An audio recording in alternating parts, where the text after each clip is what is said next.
Hello YouTube, and welcome to the fourth video in this Union Loom restoration. If you haven't watched the first three, please go back and check it out. I'd appreciate that.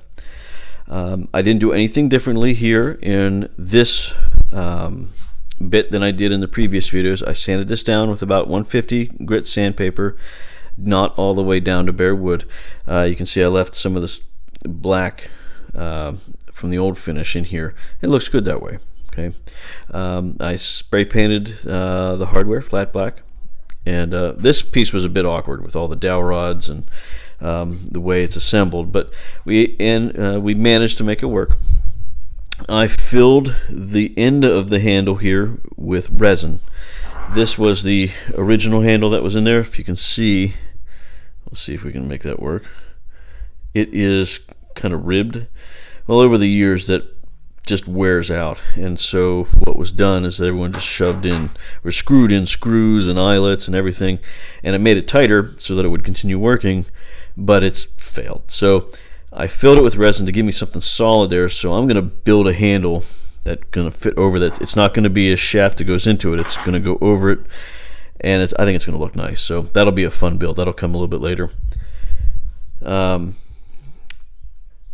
It came out good, and after I'm done with this, I'm going to do one video where I'm going to just quickly run through all the sanding and refinishing for all these pieces and the painting of the hardware and the sides, and going to assemble the whole thing back together again, leaving out that spool rack, that spool wire. And we're going to explain why that is, why Union Loom left that behind, or maybe I won't. I actually don't know the reason why, but I'm going to fix it in a similar way that Union Loom fixed it in their future models.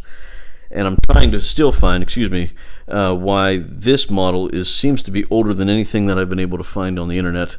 I'm guessing about 100 years old, but it has that. But there's still a couple other parts that were missing, not because it's old and it's missing parts, but because there's parts that just weren't part of the assembly. So if anybody has can figure out a date for this, please let me know. Leave it in the comments below. As when I start the reassembly, I'm going to talk more about the pieces that are missing, like two pieces specifically. Let's see.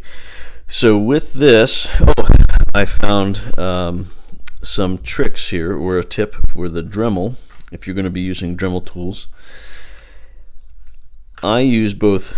This is a carbon steel brush, and this one is a stainless steel brush. The stainless or the carbon steel brush has the silver shaft, and it wears down super fast. It was about $3.30 for this, and then about $1 more for the stainless steel brush. This lasts a lot longer. I started with this, and then I didn't know what I was buying, so I just bought the first thing I saw on the shelf, which was this. They wore down super fast. And then I saw what I was doing, went back, and I bought the stainless steel brushes. These are much better, so spend the extra $1 and get the stainless steel brushes.